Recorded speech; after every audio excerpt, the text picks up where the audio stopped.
No one was around. No hikers, no cameras, no microphones. Did it make a sound? Your gut says yes, obviously. Trees are loud, you've seen them fall, you've heard the crack. But here's the thing. Your gut is answering a different question than the one actually being asked. And once you see the difference, you cannot unsee it. This question is over 300 years old. It comes from a philosopher named George Berkeley, who in the early 1700s proposed something so weird that people assumed he was joking. He wasn't. Berkeley's idea was this: nothing exists unless a mind is perceiving it. Not the tree, not the forest, not you. If there's no one to experience reality, reality simply isn't there, which sounds insane.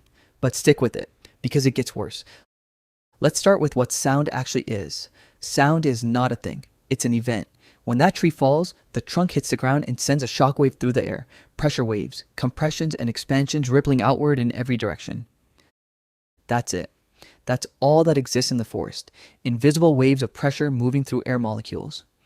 Those waves travel outward, hit a pair of ears, vibrate a tiny membrane called the eardrum, which moves 3 tiny bones, which create electrical signals, which travel up the auditory nerve to the brain, which then interprets all of that and produces what we call sound.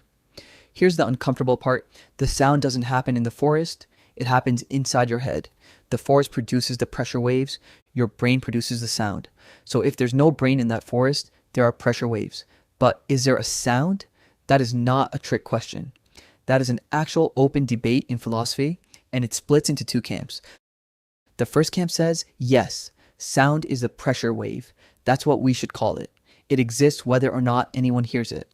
The definition is physical, not experiential. Science wins. Move on. The second camp says, wait. If that's true, then what do we call the experience?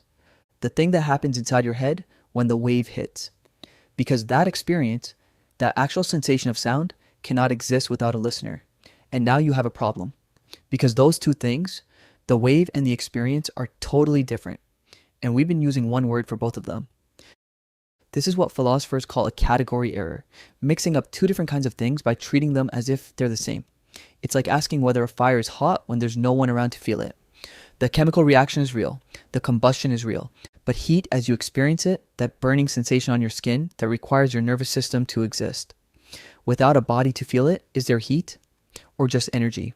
Not that trees disappear when you leave the room, but that reality as we experience it is always filtered through a mind. There is the world out there, and there is the world in here.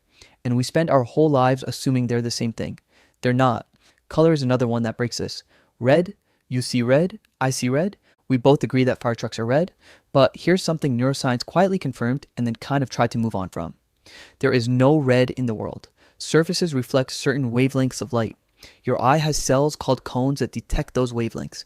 Your brain receives that signal and produces the experience of color. Red is something your brain makes. The wavelength is real. The photon is real. But red, the experience, the color itself, exists nowhere in the universe except inside the heads of creatures with the right visual system. A dog looking at a fire truck is not seeing red. It's seeing something closer to brownish yellow. Same fire truck. Completely different experience. So whose experience is the real one? And if the color only exists in the mind of the beholder, what does the fire truck actually look like when no one's looking? This is where it gets genuinely strange. John Locke, another philosopher, tried to split this cleanly. He said, some qualities belong to the object. Size, shape, mass, those exist whether or not you're watching. But other qualities only exist in the relationship between the object and the perceiver. Color, sound, taste, temperature. He called them primary and secondary qualities. Primary, out there in the world. Secondary, produced by your mind in response to the world. And if Locke is right, then the world without observers is a very strange place. Dark, silent, colorless, odorless. Not because nothing is there, but because dark, silent, colorless, and odorless are all descriptions of experiences. And experiences need minds. Which brings us back to Berkeley.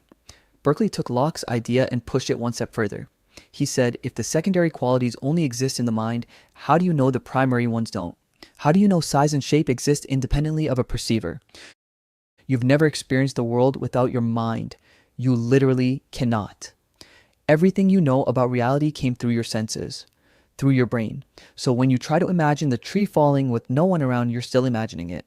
You're still in there. A mind is still present. Try to actually picture reality with no observer, fully. No one watching, no one thinking about it, no one imagining it. You can't. The second you picture it, you're in it. The observer is always there. This is not Berkeley being cute. This is a genuine structural problem with how we think about existence. And here's the twist. Quantum mechanics found something almost identical to this. A century and a half after Berkeley died, in quantum physics, particles don't have a definite position until they're measured. Not that we don't know the position, they literally do not have one. The act of observation collapses the wave function, forces the particle into a definite state. Einstein hated this. He spent years trying to prove it was wrong. He couldn't, and several physicists, people with actual credentials and peer-reviewed papers, have pointed out that this sounds uncomfortably close to what Berkeley said in 1710.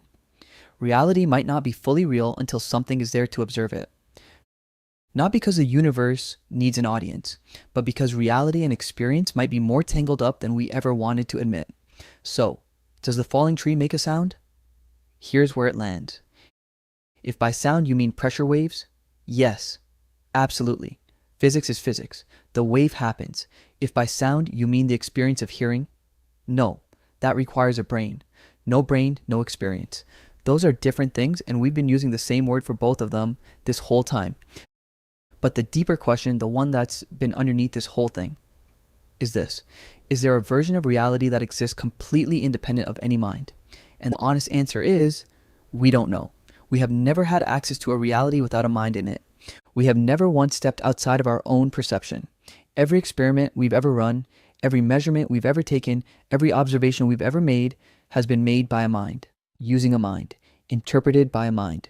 The universe might be this vast, complete, fully real thing that exists perfectly fine without anyone watching. Or the universe might be something that snaps into existence relationship by relationship, observer by observer, experience by experience. And we are, somehow, part of what makes it real. The tree fell, the pressure wave spread, but whether the sound existed, that depends on what you think sound is and what you think reality is, and whether those two things can even be separated.